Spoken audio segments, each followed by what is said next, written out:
अगर ये वीडियो आपको पसंद आया है तो लाइक करना और शेयर करना मत भूलें। सब्सक्राइब करें आकार फिल्म्स के YouTube चैनल और Facebook पेज को। ऐसे ही लेटेस्ट वीडियो पाने के लिए बेल आइकन पर क्लिक करना मत भूलें। सद्गुरु महाराजनी जय। गोविंद राम महाराजनी जय। આજે વિઠ્ઠલ વાવના આંગણે આ સરસ મજાનો જે સંત મેળાવડો એનું જે આયોજન કર્યું છે, તો અહીંયા સતત ને સતત સેવા કરતા વશરામરામ મહારાજ, વજુરામ મહારાજ આવી બધી સુંદર વ્યવસ્થા કરી અને આ હંસોને આજે ગોવિંદરામ બાપુએ જે ચબૂતરો બનાવ્યો છે, એ ચબૂતરાની અંદર આ હંસોને આમંત્રણ આપી અને અહીંયા બિરાજવાનું કીધું છે. ધન્યવાદ છે કે આશ્રમની અંદર જે લોકો અને જે સંતો સેવા કરી રહ્યા છે, પહેલાં એને ખૂબથી ધન્યવાદ કરીએ. અને આપણે સૌ લોકો જે અહીંયા આવ્યા છે, સંતો, ભક્તો, જિજ્ઞાસુ, એને ખાસ કરીને વંદન કરું છું કે આ સમયની અંદર કિંમતી ટાઈમ છે, પણ છતાં કિંમતી ટાઈમને કિંમતવાન સમજી અને આપણે અહીંયા આવ્યા છીએ. શું આવ્યા છે? કિંમતી ટાઈમ છે, પણ કિંમતી ટાઈમને કિંમતીવાન બનાવી અને પછી આપણે આશ્રમની અંદર આજે આવ્યા છીએ. અને મહારાજે જે વાત કરી કે ભાઈ સંતોના દર્શન, તો એ અરસપરસ દર્શન થઈ રહ્યા છે. કારણ કે ગુરુના બાળક છે તો એ ઘાટ ઉપર ન જાય, અઘાટ ઉપર જઈ અને સદગુરુ મહારાજની દ્રષ્ટિથી જોતા હોય છે અને દર્શન અરસપરસ કરતા હોય છે. એનું કારણ છે કે સંતનું જે મિલન છે, સંતનું જે મળવું છે, શાસ્ત્ર પણ એની અંદર સાક્ષી પૂરે છે કે કોટિક યજ્ઞ સમાન છે. પણ ક્યારે? કે મોહ, માયા, અભિમાન આ બધું ત્યાગ કરી અને જો હું સંત મિલનમાં જાઉં તો એક એક ડગલું પણ કોટી યજ્ઞ સમાન છે. કારણ કે આ સંત મત છે અને આ શાસ્ત્ર મત છે. એટલે શાસ્ત્ર મતનો આપણે આધાર લેવો પડે છે. કારણ કે સતી દ્રૌપદીજીએ આ પ્રયોગ અપનાવ્યો હતો. જ્યારે મહાત્માને આમંત્રણ આપવા ગયા ત્યારે સતી દ્રૌપદીએ પણ આ વિચાર ત્યાં રજૂ કર્યો હતો. અને આપણે તો ગુરુના બાળક છે, કારણ કે આપણે સમજી લઈએ. હું એક મારી વાત કરું, સતી તોરલને મેં જોયા નથી, પણ એની વાણીથી પરિચિત છો, એના જીવનથી પરિચિત છો. એમ અનેક સંતો, ગોવિંદરામ મહારાજ છે, નિરાજ મહારાજ છે, બરોબર છે, ઉગારામ મહારાજ છે, કબીર સાહેબ છે, રવિ સાહેબ છે, આ બધાના જીવન દર્શનથી આપણે વાકેફ છીએ. પણ વર્તમાનમાં એને મળ્યા નથી. તો એને ક્યાં આપણે જોશું? તો અહીંયા બેઠેલા બધા હરિગુરુ સંતો છે અને સતી તોરલ, સતી મદાલસા, એ આમાં દર્શન થઈ રહ્યા છે. કારણ કે અહીંયા જે બેઠેલા જે ગુરુના બાળક છે, એ દરેક બાળકની અંદર આપને સતીત્વનું દર્શન થાય છે, હરિગુરુ સંતોનું દર્શન થાય છે. એનું કારણ તો કે ગુરુએ મને એવી દ્રષ્ટિ આપી છે. આ દ્રષ્ટિથી ન દેખાય, પણ અંતર દ્રષ્ટિથી દેખાય, દેખાય ને દેખાય. એનું કારણ છે અંતર ગુરુએ મારું શુદ્ધ કરી દીધું છે. નિજ રૂપની ભાન કરાવી છે, જ્યોતિની ભાન કરાવી છે. અને એ જ્યોતિના પ્રકાશે આ જગતની અંદર જે જે જિજ્ઞાસુ જીવ છે, જે સંતો છે, એના દર્શન સંત મેળાવડાની અંદર આપણે થતા હોય છે. એટલા માટે જે હમણાં મહારાજ બોલ્યા કે ઘાટ ઉપર ન જઈએ, આપણે અઘાટ જઈએ. કારણ કે અઘાટમાં ગુરુએ આપને હાલવાનું શીખવાયું છે, ગુરુએ આપને એ સમજાવ્યું છે. આ સદગુરુના માધ્યમથી આપણે સંતોને અરસપરસ દર્શન કરતા હોઈએ છીએ. એટલે વધારે આનો ટાઈમ ન લેતા આપણે ભૂપતરામ મહારાજને પણ સાંભળીએ. બોલીએ સદગુરુ મહારાજની.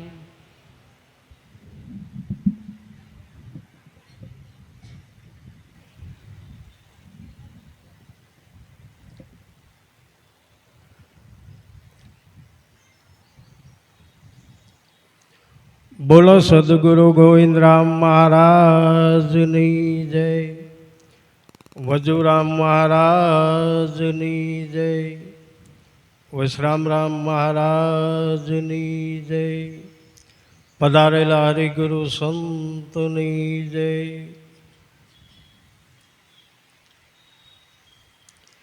એક એવું ઉદાહરણ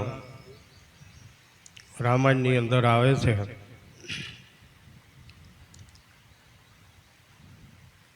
કે રામ સબરીને મળવા ગયા હતા અને સબરી મળેલા હતા માતંગ ઋષિને. આવો જ આશ્રમ, આવું જ આત્મજ્ઞાન, આવું જ સ્વરૂપનું જ્ઞાન સબરીબાઈએ પ્રત્યક્ષ ગુરુને મળી અને ગ્રહણ કર્યું હતું. અને એનો વૈરાગ જ એટલો પુષ્કળ હતો. આ વૈરાગ્ય આપણા જીવનની અંદર હોય, વિવેક હોય, એ બધા જ્ઞાનના સાધનો છે. સબરીબાઈના જીવનમાં એવો પ્રસંગ હતો કે જ્યારે એના રિવાજ પ્રમાણે, એની જ્ઞાતિ પ્રમાણે લગ્ન થવાના હતા. એટલે પશુ બલિ ચડાવવાનું હતું. એટલે સબરીબાઈએ જાણ્યું કહો મારા લગ્નની અંદર આટલા બધા જો આ જીવોની હિંસા થતી હોય તો મારે લગ્ન કરવા નથી એમ. અને માતંગ ઋષિનું ચરણ ગ્રહણ કર્યું એને.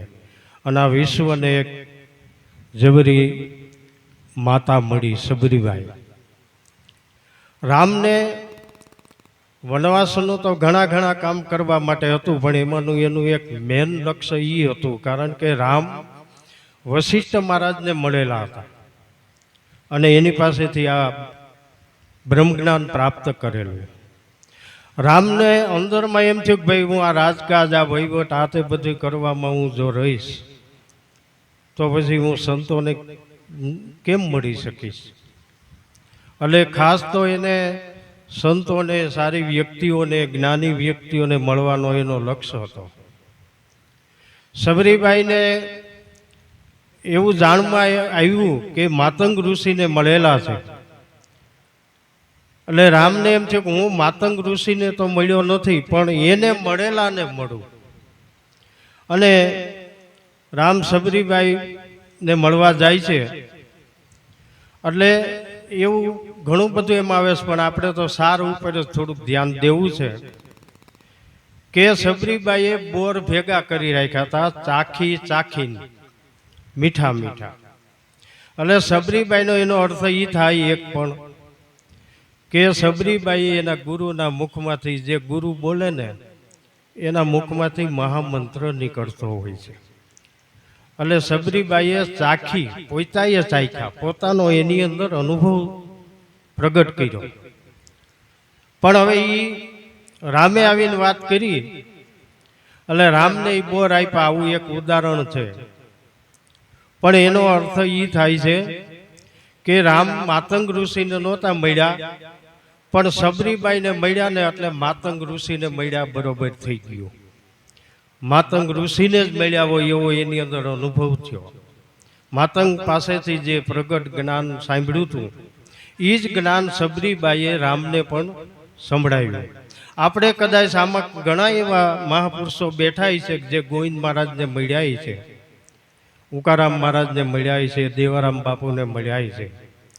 પણ આપણે વર્તમાન કાળની અંદર જે વજુરામ છે, વૈશ્રામ મહારાજ છે, એને મળીને એટલે અહીંયા જે સંતો ગોવિંદ મહારાજ કે જે અહીંયા સંતો થઈ ગયા ને એનો આપણને આ બે પુરુષોને મળીને એટલે આપણને અહેસાસ થાય છે કે ગોવિંદ મહારાજ આવા અહીં છે.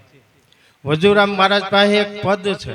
હું તો બહુ ફરું છું, બહુ આશ્રમોની અંદર જાઉં છું, પણ આ આશ્રમને હું બહુ જ રાજી થઈને કહું છું કે આપણે નિરાંતની અંદર હોય ને તો ગર્વ લીધા જેવું છે આશ્રમનું. અહીંયા આપણને કોઈ જાતની તકલીફ પડતી નથી, નથી ખાવામાં, નથી કાંઈ વ્યવસ્થામાં.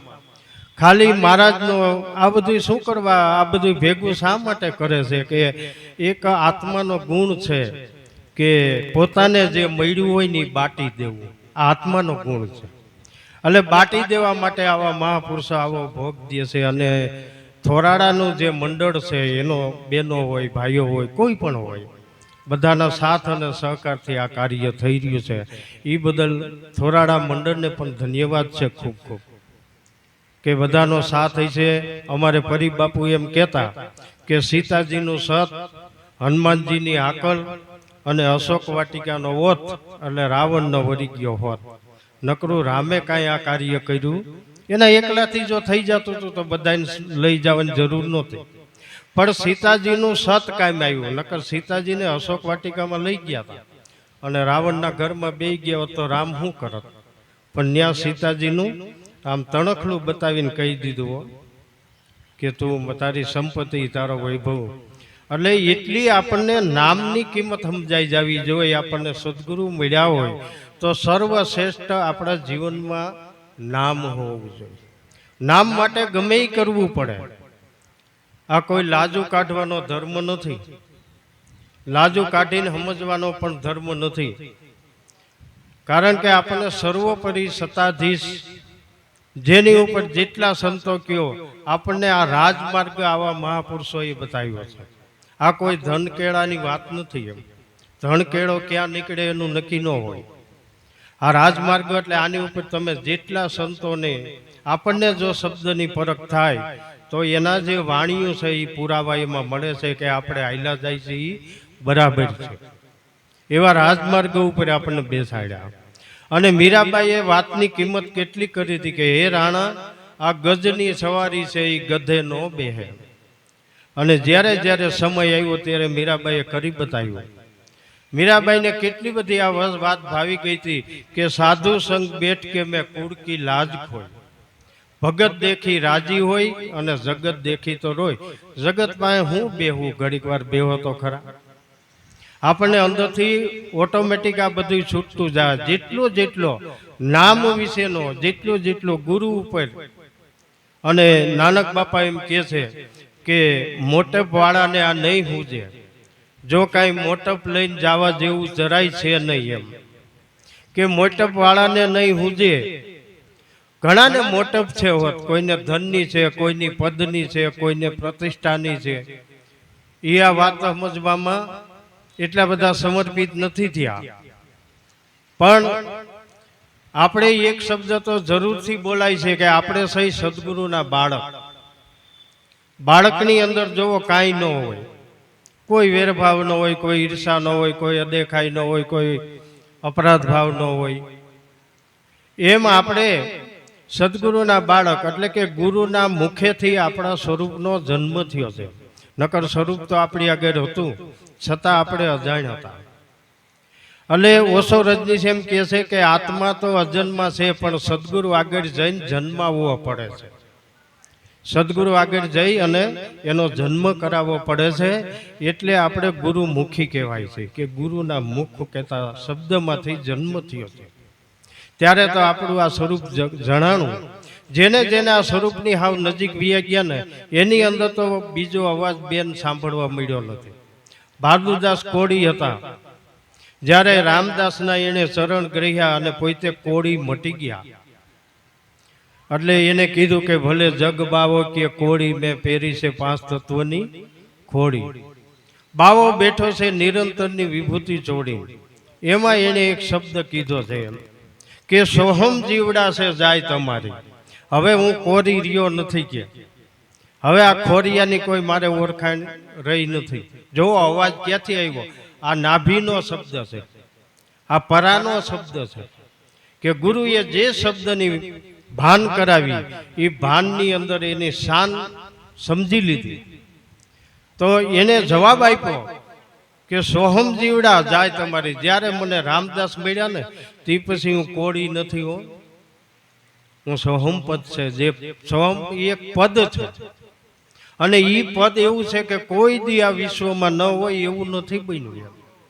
જેમ વડાપ્રધાન પદ છે, વ્યક્તિ કાંઈ નથી એમ, પણ વ્યક્તિની અંદર જે વ્યક્તિત્વનું જે જ્ઞાન ધરાવે છે એને પદ કહેવામાં આવે છે. તો નરેન્દ્ર મોદી એ વડાપ્રધાન કહેવાય છે, આમ વ્યક્તિ છે, પણ જો આખા પદની તાકાત છે એની પાસે. એને એમ કીધું કે પદ બોલે ને એટલે એ થાય જ, એ પદેથી બોલ્યા, બાકી મોદીથી કાંઈ થાય નહીં, પદથી થાય છે. એને એમ કીધું 12 વાગે 2000ની નોટ બંધ, એટલે થઈ જ ગઈ, પદની તાકાત. પણ એ પદ ઉપરથી પોતે નીચે ઉતરી જાય ને પછી એમ કે બેન કે 2000ની નોટ બંધ તો થાય નહીં, પદની તાકાત હતી. એમ ગુરુ કોઈ આપણે ગુરુમાં જો વ્યક્તિ દેખાય ને તો ભાઈ વાત થઈ ગઈ. બાપુએ કીધું કે ઘાટ છે, પણ ગુરુમાં આપણે પદ જોવાનું છે અને ઈ પદ છે. અને શિષ્ય ઈ પણ એક પદ છે. બે પદ આપણી અંદર જ છે અને બે પદની આપણને કિંમત હોવી જોઈએ. હું કોનો શિષ્ય છું ઈ પણ પદ છે, શિષ્ય ઈ પણ એક પદ છે. અને શિષ્યનો અર્થ થાય છે કે શીખવું, શીખ લેવી. તો આપણે જેમ ગોવિંદ મહારાજને મળ્યા હોય, વજુરામ મહારાજને મળ્યા હોય, જેમ આપણે હયાત છે એમ આપણા સદગુરુ પણ હયાત જોઈએ.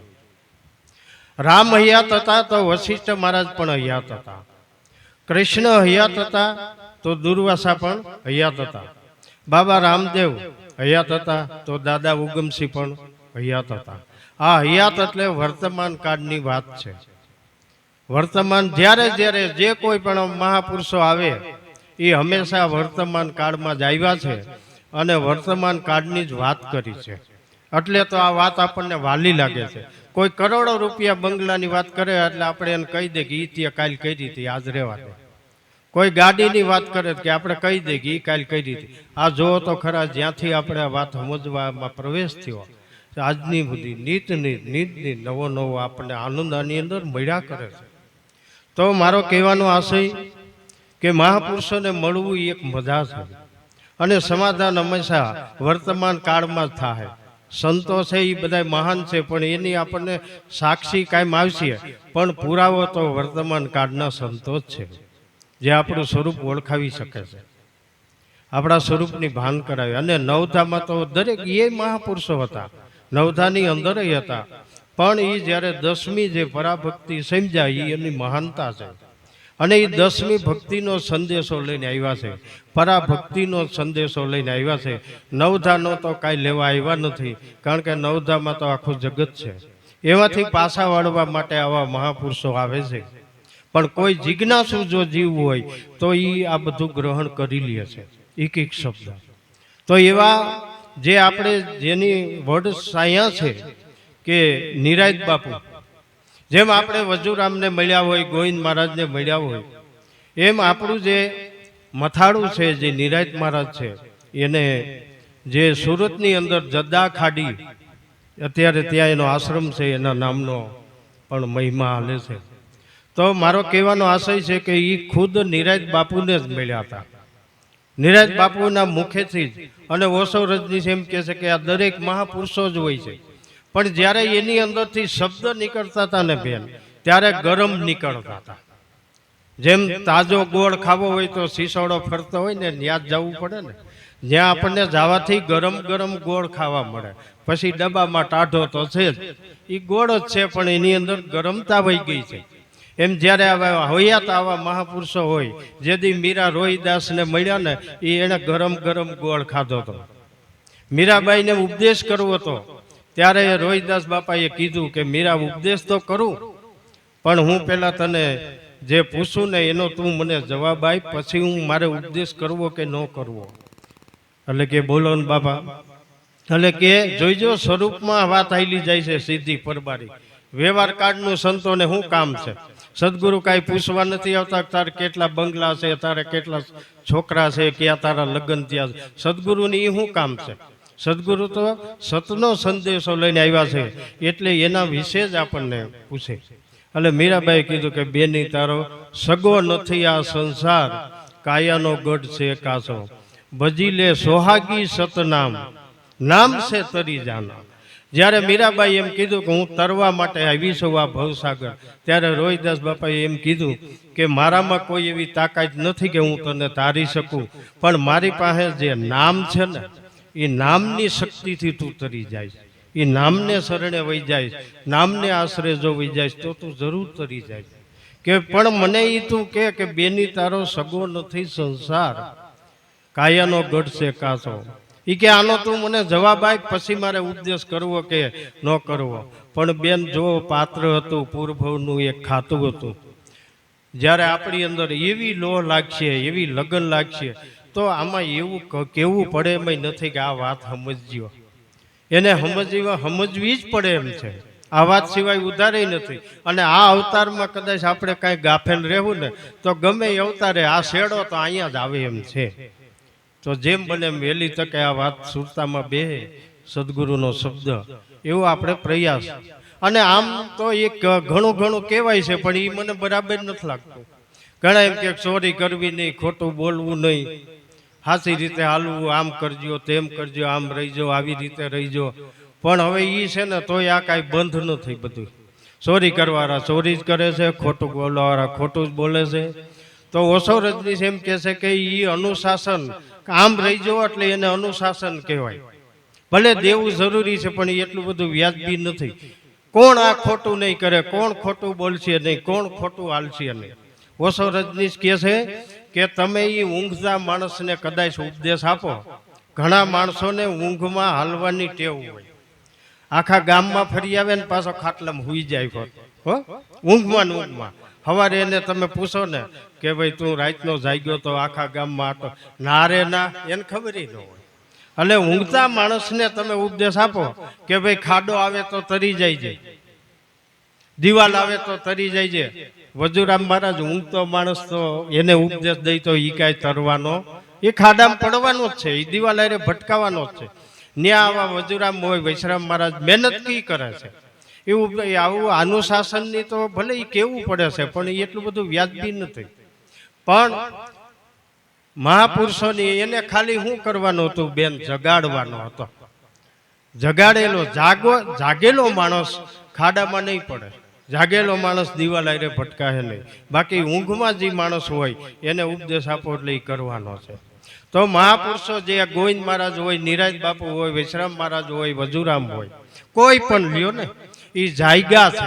અને સ્વરૂપની અંદર જે માણસ જાગી ગયો હોય છે ને એ ખોટું નહીં બોલે, કારણ કે એને સ્વરૂપનો હોશ પલે પલે હોય છે. એટલે ખોટું નહીં બોલે, ખોટું હાલશે નહીં, ખોટું કરશે નહીં. એને માટે એને જગત વિરોધી બની જાય તો ભલે એ મંજૂર કરી લે છે. એટલે જાગેલો માણસ આ બધું કાંઈ કરશે નહીં. નકર તો આ કથાઓ ને એમાં બધા ઉપદેશ અપાય જ છે, પણ છતાંય જો ડુપ્લિકેટ બિયારણ જડે છે, આપણું આખું વરફ બગડી જાય. ડુપ્લિકેટ માખણ વંદરાવનમાં જડે છે આપણું. આ બધું થાય છે ને. કહેવાનું મારો આશય એટલો છે કે જાગેલો માણસ આ કાંઈ કરશે નહીં. એટલે સંતોએ જાગેલો એટલે સ્વરૂપમાં કે હું કોણ છું, એ માણસ કશું કાંઈ કરશે નહીં. તો ગોવિંદ મહારાજને એટલે મીરાબાઈએ એમ કીધું કે સત મેરી માને બાપ જો. મીરાબાઈએ શું કીધું કે સત છે ને ઈ મારી માને બાપ, અને ધર્મ મેરી સંગ ચાલે. પરબારો જવાબ તો જોવો કેવો દીધો કે એને કઈ એના બા બાપુજી નામ ન દીધું.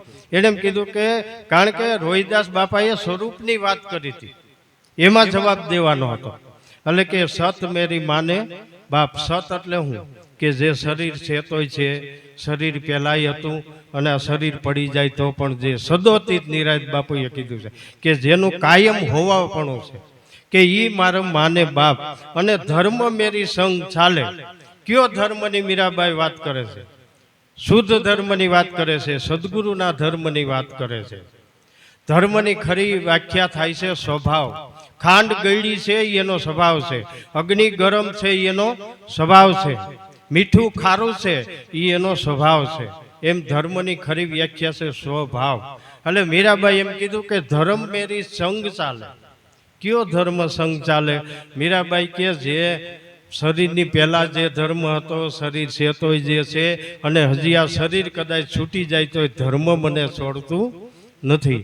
કે ઈ ધર્મ તો બાપા મારી ભેગો જ છે. ધર્મ મેરી સંગ ચાલે.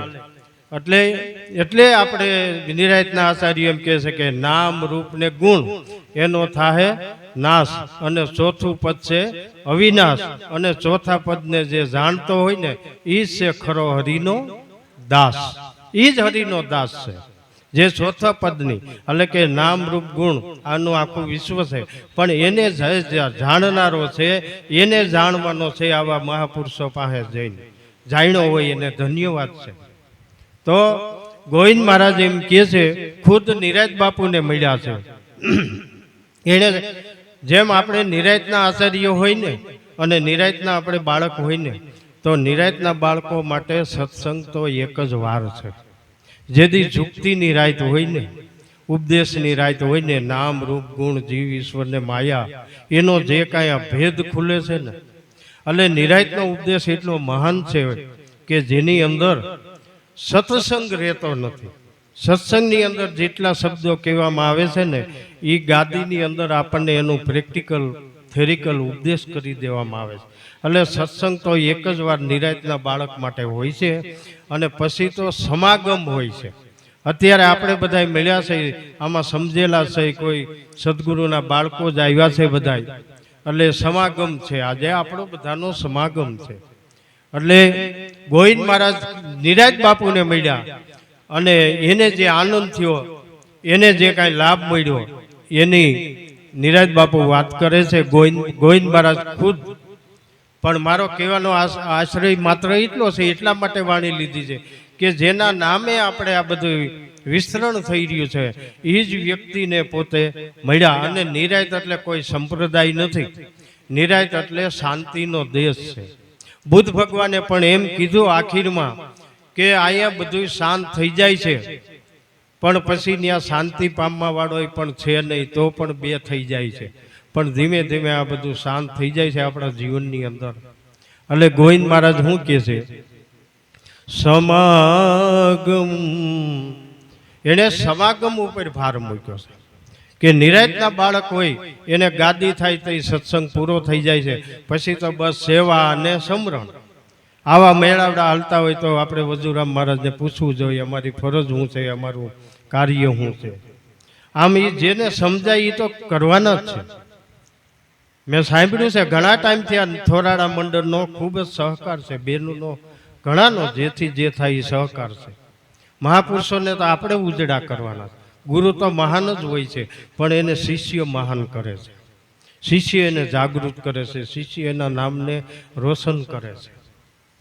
કબીર સાહેબ જો બહાર આવ્યા હોય તો ધરમદાસ છે, કમાલી છે, એના થકી એમ કોઈ પણ એને નામને પછી એના માટે કયું બીજું કોઈ નામ તો છે નહીં. ગુરુ એ જ ઈશ્વર છે એને માટે. એટલે ગોવિંદ મહારાજ નિરાયત બાપુને મળેલા છે કે સમાગમ સંતનો સુખકારી, લેવું રામ નામ એ રુદિયે ધારી, સમાગમ સંતનો સુખકારી. ગોવિંદ મહારાજ એમ કહે છે કે જો તમારે શાંતિ જોતી હોય તો સંતના શરણ સિવાય ક્યાંય છે નહીં. નથી ધનથી, નથી પદથી, નથી પ્રતિષ્ઠાથી, નથી. આમાં રાજા મહારાજાઓ પણ આવી ગયા છે, એની પાસે ધન વૈભવ બધું હતું, તાકાત હતી, સુરવીરતા હતી. એવાય પણ મહાપુરુષોના શરણમાં આવી ગયા, સદગુરુના શરણમાં. એટલે ગોવિંદ મહારાજ એમ કહે છે કે સુખ જો હોય ને તો સંત સમાગમમાં છે, ત્યાં શાંતિ મળે છે, ત્યાં આદિ વ્યાધિ ઉપાધિ ચડે છે. એટલે તો નરસિંહ મહેતાએ પણ ટેકો જાહેર કર્યો કે શાંતિ પમાડે એને અમે સંત કહી, અને એના દાસનાય દાસ થઈને રહીએ. એનાય દાસ હોય ને એનાય દાસ થઈ જવાનું નરસિંહ મહેતા કહે, કારણ કે શાંતિ. એટલે અને રામ નામ લેવું રુદિય ધારી. રામ ઈ તો નામ છે, પણ એનું નામ જે છે એ ઓળખવાનું છે. અને નામની પણ મહાપુરુષોએ ખુલાસા કરી દીધા છે કે રૂપ નહીં જેને, ગુણ નહીં, નામ નહીં એવું કાંઈ નહીં, અને સર્વ એનું કે વૃક્ષ બીજના જેવું. વાણી વિચારની આ વિવેક ન પહોંચે, કેવલ પદી કેવું, સર્વતીત સર્વનું સાક્ષી, સ્ટપિકને જેમ સમજી લેવું આ નામ. એટલે કે એ નામને ધારણ કરી લેવું. જે ગોવિંદ મહારાજ હોય, વજુરામ હોય, જો તો અત્યારે બોલતા બોલતા પણ એનું એ ખાલી સંતોને યાદ કરતા હતા, એનું હૃદય ભરાઈ જતું હતું. આ સંત મિલન છે. એ સંત જ્યારે આપણા જીવનમાં એ અમરમાં ખોટ તો કાંઈક પડે છે. અમરમાં એમ કીધું કે હાલ રે ફકીરી આ દેવંગી વિના બીજું કોણ જાણે. એ આપણને ઓળખતા હોય એટલા જ આપણા છો, બાકી કૂપનમાં હાલે, ખાંડ વધારે આવે, ઘાસલેટ વધારે આવે, પણ આપણને જે ઓળખતા હોય. અને કીધું કે હાચા હગા મારા સંત છે, સંત છે. તમે બધા અમારા હગા છો. મારા હાડા ન્યા લ્યો ને હું જાવ તો વૈશ્રમ મહારાજ એમ કહે છે કે આવજો, મારા હાડા ન્યા હુઈ જાવ છો, આ માતાજી ભેગા છે. જ્યાં ખબર જ નથી ત્યાં વાત શું કરવી? તો અમારા હગા કોણ? અમારા નિરાય દેશના કોઈ પણ ધર્મના દેશના હોય ને એ અમારા સગા છે. હાચા હગા મારા સંત છે. સેવટ સુધી છે. ગમે એવો વેવાય વાલો હોય ને, ખાલી થઈ જાવ ને એટલે આટોય ન આવે ગીરે. અને સદગુરુ પાસે જાઓ, અમીર થઈને ભલે ઉપદેશ લેવા ગયા હો, અને કદાચ ખાલી થઈ જાવ ને તો સદગુરુ કહે આઈ લો, મારો બાળક છું. સદગુરુ નહીં મૂકે, હાથ ઝાલશે ને ગમે એ પરિસ્થિતિમાં. અને એનો હાથ પકડ્યો નહીં ધરી જ ગયા છે. અને આપણે ગુરુ મળ્યા પછી ભગવાન ગોતવાનો નથી ભાઈ. ગુરુ મળ્યા પછી ક્યાં ગોતવાનો છે? ગુરુએ ઓળખાવી તો દીધો છે. પછી આપણે એ ભલે એ તો કદાચ થોડું કાચું રહ્યો એટલે કે આ શ્વાસમાં જપજો, આમાં કરજો, સુરતા આ લે, આ બધું લે, પણ જ્ઞાન પાકું થઈ જાય ને બેન એકડો તો હામો ઊભો ઈશ્વર જ છે. એટલે તો સાખી બોલાણી છે, ગુરુ ગોવિંદ દોનું ખડે, કિસી કો લાગુ પાય, બલિહારી ગુરુદેવ કી, મોહે ગોવિંદીઓ ઓળખાય. ઓળખાયો સદગુરુએ ઓળખાવાનું કામ કર્યું છે કે ઈશ્વર આને કહેવાય. અને કાનજી સ્વામી જૈન ધર્મમાં છે. આટલી બધી આ માથાકૂટ શું કામ ઉપડી ગઈ છે એ પણ સમજાવું. ઈશ્વરને ગોતવાની, નકર સદગુરુ એટલે સહેલું પગથિયું છે, પછી ઈશ્વરને ગોતવાનો છે જ નહીં. પણ જૈન ધર્મની અંદર, સોનગઢની અંદર કાનજી સ્વામી થઈ ગયા. એને એક પુસ્તક લખ્યું છે કે મૂળમાં ભૂલ. આપણે ભૂલ પડી છે ત્યાંથી સુધારતા નથી, અને ભૂલ બીજે આપણે સુધારવાની કાશ કરી છે. મૂળમાં ભૂલ એટલે શું કે આપણે ગોતવા વાળાને ગોતતા નથી કે આ ગોતે છે ઈ કોણ. જો ઈ ખ્યાલ આવી જાય ને એટલે ભૂલ સુધરી જાય એમ છે. એટલે તો વેદના 4 મહાવાક્યો બોલાઈ ગયા કે અહમ બ્રહ્માસ્મિ, આત્મા ઈજ બ્રહ્મ છે, અહમ બ્રહ્માસ્મિ, હું બ્રહ્મ છું, તત્વમસી જે કાંઈ. અને સદગુરુનો જે તમે મહામંત્ર કહો છો ને એ પણ મહાવાક્ય છે. જ્ઞાનનો ઉઘાડ કરવા માટે મહાવાક્યો જરૂરી છે. અને સદગુરુ એ મહાવાક્ય છોડ્યું છે કે તું બ્રહ્મ છો. જો એ ન્યાન્ય નક્કી ન થાય એટલે કીધું કે હવે તો યાદ કર્યા કર ભાઈ. એટલે મંત્ર પોતાનો આપ્યો છો, પોતાનો. પણ આ જે ગોવિંદ મહારાજે 7 વારમાં એમ કીધું, એવું જો આપણા જીવનની અંદર પાલન થાય તો જરૂર અવશ્ય સંતો જે પામ્યા એ કાંઈ હજી અહીંયા છે જ વધ્યું છે. આ તો જથારથ પદ છે. તો એને શું કીધું કે ગુરુવારે ગુરુ ઘેર જઈએ, ગુરુ કહે ત્યાં બેસી રહીએ, હરિ ભજીને હરિજન થઈએ, સમાગમ સંતનો સુખકારી. આમ તો શિષ્યોને માટે છે ને ધ્યેય બંધાઈ જાય ને અખંડ થઈ જાય ને એટલે 8 વાર ગુરુના જ વાર છે, 8 વાર છે. અખંડ ભાવ થઈ જાય, અખંડ ધ્યેય થઈ જાય. એટલે કે ગુરુવારે ગુરુ ઘેર અવશ્ય આપણે જ્યાં સુધી આપણા ગુરુની હયાતી હોય ને, શરીરથી હો, આમ તો કાયમ છે, પણ જે મજા છે ને એ શરીરની હોત છે, પ્રગટની હોત છે. તો કે ગુરુવારે ગુરુ ઘેર જઈએ, ગુરુ કહે ને બેસી રહી. એટલે બેઠું રહેવાનું નથી, પણ બેસી ક્યાં રહેવાનું છે? એને જે શબ્દ બતાવ્યો છે ને એમાં સુરતાથી, સ્થિરતાથી. મનના સંકલ્પ વિકલ્પ રહિત અવસ્થા થાય કે ગુરુવારે ગુરુ ઘેર જઈએ, ગુરુ કહે ત્યાં બેસી રહીએ, હરિભજી અને હરિજન થઈએ. જે ગુરુ મહારાજે હરિનું સ્મરણ આપ્યું છે, હરિ એટલે આપણને શરીર મળ્યું છે એટલે આદિ વ્યાધિનું ઉપાધિ છે, ત્રણનું જે હરણ કરી નાખે એનું નામ હરિ છે. એટલે કે હરિને ભજીને હરિજન થઈએ. હરિજન એટલે શું કે જેનું તમે ચિંતન કરશો ને એ તમે બની જાઓ, એ સ્વરૂપ પકડાઈ જાય. મેં હમણાં એક મોબાઈલમાં વૈશ્રામ મહારાજ સાંભળ્યું હતું ચિંતન વિશે કે એક બેન ચિંતન કરતા હતા પુરુષનું, એટલે એને મૂઈસું ઉગી હતી. બોલો, મૂઈસું ઉગી હતી.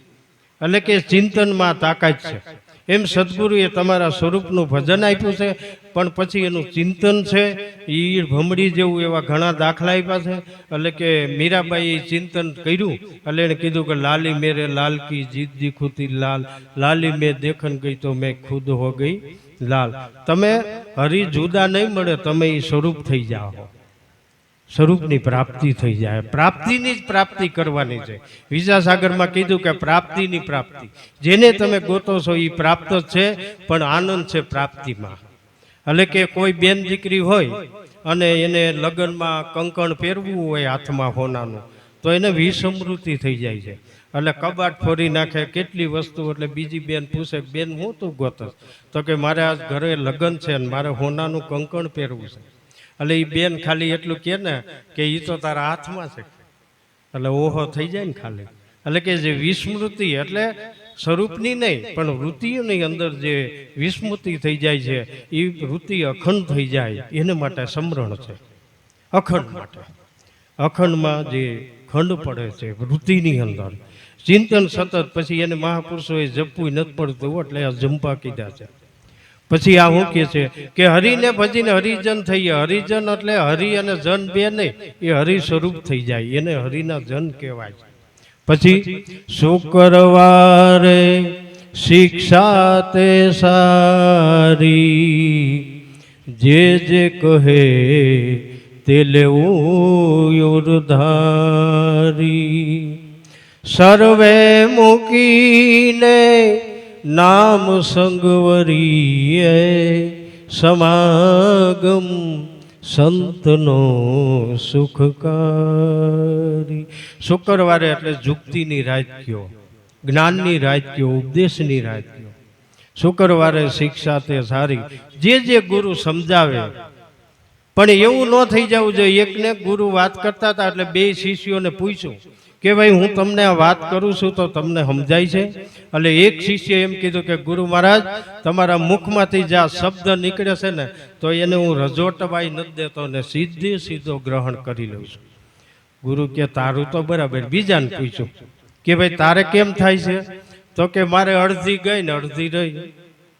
એટલે કે કા વાત પૂરી સમજાય ને કા હાવ ન સમજાય, અડધું હું? એટલે કે ઓલા ભોણમાં ઊંદડી અડધી ગઈ છે અડધી બારી છે. એટલે કે આપણે શરીરથી તો અહીં બેઠા હોય પણ સુરતાથી બેહવાનું. સદગુરુ આરે શબ્દ, સદગુરુના મુખમાંથી શબ્દ છૂટે છે ને આપણી સુરતાની હાજરી જોઈ છે. બાકી શરીરથી તો હાજર અહીં છે, પણ જેટલું આપણે સુરતાથી સાંભળશું ને એ સીધું ગ્રહણ થઈ જાય. અને મીઠ સુરતાથી જ હોય છે શબ્દ હવે. એટલે કે શુક્રવારે શિક્ષા તે સારી, જે કહે તે લેવું ઉર્ધારી. અને પછી તો ગોવિંદ મહારાજ એમ કહે છે કે સર્વ મૂકીને નામને આપણે વર્યા છે, નામના આપણે સંગી છે, નામ ધર્મ આપણે સમજ્યા છે. તો નામને માટે સંતો આપણે એમ કહે છે કે બધા કામ કામ પડતા મૂકી નહીં પણ નામની સંગ રહી. કારણ કે નામની પ્રીતિ મહાપુરુષોએ વધારે બતાવી છે. જેમ તોરલ માતાએ કીધું ને કે જેસલ જવું પડે. જેસલ કે મારા પણ અંતિમ શ્વાસ છે કે પણ આ ગુરુનું વાયક છે, મારે જવું પડે, એ ન તૂટે. ધોળા આપણે જે ધના ભગત એક જ દીકરો મૃત્યુ પામી ગયો ને માથે ભજન ગાયું કે કઠણ ચોટ છે કાળની મરણ મોટેરો માર મળતા ઉપર. આવો નામ ધર્મ છે, આવી અડગતા છે, આવી તાકાત છે. આ નામને જેટલું આપણે સમજશું એટલું ઉપયોગી છે. પછી શનિવારે તે શું કરીએ, જે જે કરીએ તે ફરી ફરી સમરીએ. શનિવારે હું કરી એટલે નિરાજ બાપુએ કીધું એમ આ બધું તો કરવું પડશે, પણ સુરતામાં નામ રમવું જોઈએ. કામ તો હાથથી થાય, એટલે કે હરતા ફરતા ધંધો કરતા ધ્યાન ધણીનું ધરવું, નિરાજ કે નિષ્ઠાનું ફળ છે અધર્મથી ઓછરવું. આપણી સુરતા ત્યાં રમવા મન છે. દાખલો આપું છું કે આ વ્યવહાર તો આપણે કરવો જોઈએ, એ બધું કરવાનું છે. સંતોની બલિહારી છે, આપણને કોઈ ફેરફાર તો કરવાનો કીધો નથી અને ધર્મ સમજાયો છે. નકર પણ આપણને એમ થાય કે આપણું કામ નહીં. આપણે સુરતાથી ત્યાં હાજર રહી છીએ. જેમ તમારે ખેતી હોય અને 100 વીઘાનો વાડ હોય અને એની અંદર વાઘને તમે જાતા જોઈ ગયા હો અને બાજુમાં જ પાણીનો જે ધોરિયો હોય એને આપણે નીંદવાનું હોય બેન, તો આપણે નીંદતાય જાય અને સુરતા ક્યાં હોય? વાઘમાં હોય. એમ સંસારના દરેક કાર્યો કરતા કરતા જે ગુરુએ નામ બતાવ્યું છે ને ત્યાં સુરતા. આ તો સુરતાનું લક્ષ્ય છે. ગુરુએ સુરતાથી અને કીધું છે કે સુરતાથી અમને લઈ જાઓ, તારે સુરતાથી આમાં આવજો. કીધું ને કે જોજો આ છેલ્લા ડસકાનો ખેલ એને જીતવો છે બહુ મુશ્કેલ. છેલ્લું જે શ્વાસનું ડસકું છે ને ત્યાં ગુરુ આવીને ઊભો રહીએ ને એટલે આપણો બેડો પાર. આપણું આમ તો જે ક્ષણે તમે યુક્તિ સમજ્યા, જ્ઞાન સમજ્યા ત્યારે જ મુક્તિ છે. મુક્તિ માટે કોઈ બીજી રાહ શરીર ગમે તે પડે, પણ જ્યારે જ્યારે પછી ગોવિંદ મહારાજ શું કહે છે કે રવિવારે રજની વીતી રે ઉગ્યો જ્ઞાન ભાણ સમની તીરે. થઈ છે મારે વ્યાપક હાય રે પ્રીતિ સમાગમ સંતનો સુખકારી. ગોવિંદ મહારાજ એમ કહે છે કે રવિવારે રજની જેમ જેમ આપણે આની અંદર આ જ ભાવથી, આવા જ પ્રેમથી, આવી જ લાગણીથી, આવી સેવા, આવી કુરબાનીથી આપણે આમનામ રહેવું એટલે ધીમે ધીમે રજની કહેતા અજ્ઞાનરૂપી અંધારું આમાંથી ધીમે ધીમે દૂર થતું જાહે અને જ્ઞાનનો જે સૂર્ય છે એ વધારે ઉદય થતો જાય. રવિવારે રજની વીતી ઉગ્યો જ્ઞાન ઘાણ સંપ્રીતિ. જ્ઞાનનો સૂર્ય ઉગશે એટલે શું દેખાય કે થઈ છે મારે વ્યાપક સ્વરૂપની પ્રીતિ. જે બધે જેની જેમ વૈશ્રામ મહારાજે કીધું હતું સનાતન સત્ય કે અઘાટમાં આપણને લઈ ગયા છે. ગમે એ ઘાટે થઈને આવે ને એટલે એને દાખલો બહુ સરસ આપ્યો હતો કે એને કાંઈ કૂતરું દેખાણું નહોતું. એમ આપણને પણ જે અઘાટની અંદર લઈ ગમે એ ઘાટે થઈને આવે અને એ તો હકીકત છે. આપણને મૂળનું જ્ઞાન કરાવી દીધું છે કે મૂળમાં લોખંડ, પછી લોખંડનું જ આપણને જ્ઞાન કરાવી દીધું છે. પછી હાણસી થઈને આવે તોય ભલે, તાવીચો થઈને આવે તોય ભલે, કોઈ પણ ઘાટે આવે અને ઘાટે પછી તો આપણને મૂળમાં ધ્યાન હોય ને તો ઘાટે બધા એના જ છે, નામય એનું છે ને રૂપય એનું જ છે અને હમાય છે પાછું એની અંદર જ, બીજી ક્યાંય હમાતું નથી. પછી શું કહે છે કે સોમવારે શું કરવાનું છે કે પાછું કે સોમવારે સુરતા સ્વરૂપમાં અખંડ ભાવ ધરી થઈ ગઈ છે વ્યાપક વસ્તુની પ્રીતિ સમાગમ સંતનો સુખકારી. પછી છેલ્લો જે વાર છે એમાં એને પોતાનો ભાવ રજૂ કર્યો બુધવાર કે બુધવારે એ આવા છે મહાપુરુષો, આ બળવંતા છે. આપણે જઈને હાથ જાલી જ લે એમ છે પણ આપણી ખાલી તૈયારી જોઈ છે કે બુધવારે બળવંતે બાઈ જાલી જોયા વેદ પુરાણ મેં ખાલી. ગોવિંદ મહારાજ એમ કહે છે કે નિરાજ બાપુએ જ્યારે મારો હાથ પકડ્યો એ બળવાન પુરુષ હતો કે મને તારી લીધો. કે બુધવારે આ બળવંતે બાઈ જાલી જોયા વેદ પુરાણ મેં ખાલી. કેટલી બધી શાંતિ જીવનમાં આવી ગઈ, કેટલો બધો ઈશ્વર જેમ વિચાર સાગરમાં કીધું કે ગોતો એટલો પણ જે આઘો નથી હો, એટલો નિરંતર. એટલે આને અહીંયા શું કીધું કે હવે જાવું સિદ્ધ બીજે ઘેર હાલી સમાગમ સંતનો સુખકાર. કરી સાતે વાર ગુરુ ગમ કહીએ જે જે કહે ઉર્મા લઈએ નિરાંત ગુરુ મળ્યા જ્યારે પોતાનો અનુભવ કહે છે કે નિરાંત ગુરુ એ મળ્યા જ્યારે ગોવિંદ ઠીક ઠરી બેઠા ત્યારે સમાગમ સંતનો સુખકાર પૂરા સદગુરુ સિવાય કોઈ પોતાનો અનુભવથી એમ કહે છે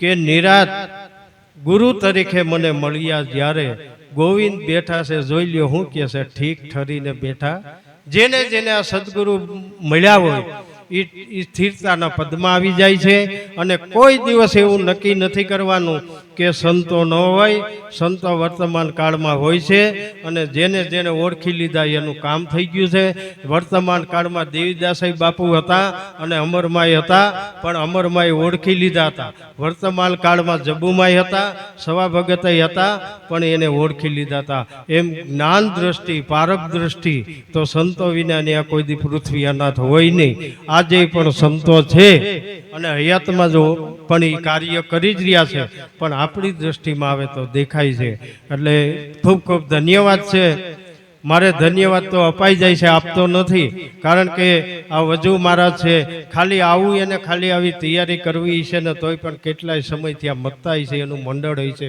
કેટલાનો સંપર્ક કરવો પડ્યો છે આપણને આમ તૈયારીમાં ભાણું આપી દીધું છે હવે તો આપણને જેમ જમતા આવડે તો થાય એમ છે એટલે આવો ક્યાંય આશ્રમ આટલી વ્યવસ્થા આટલું શું કરે પછી સંતો આ બધું આપણા માટે જ કર્યું છે એને તો જેથી ગુરુ મળ્યા ને તેથી એને વાત તો સમજાઈ ગઈ છે પણ હવે આ ફરજ તરીકે કરે છે એટલે આપણે પણ એના ભાવને વધારવો પડે એના પ્રેમને વધારવો પડે એના ઉત્સાહને પણ આપણે વધારવો પડે અને અહીં આવીને કોઈ પણ આ એક શબ્દ અહીંથી લઈ જાય તો અમારે વજુરામનો છે વચરામ મહારાજ છે એનો પણ આ ભોગ ભીલખે લાગી જાય કારણ કે સંતોનું કાર્ય છે ફરજ છે એટલે આવું કાર્ય કરે છે એટલે આપણે આટલું કહી અને મહાપુરુષોના ચરણોમાં વંદન કરી અને આ વાતને વિરામ આપું છું બોલો સદગુરુ ગોવિંદરામ મહારાજની જય વજુરામ મહારાજની વસરામ મહારાજની પધારેલા હરિગુરુ સંતની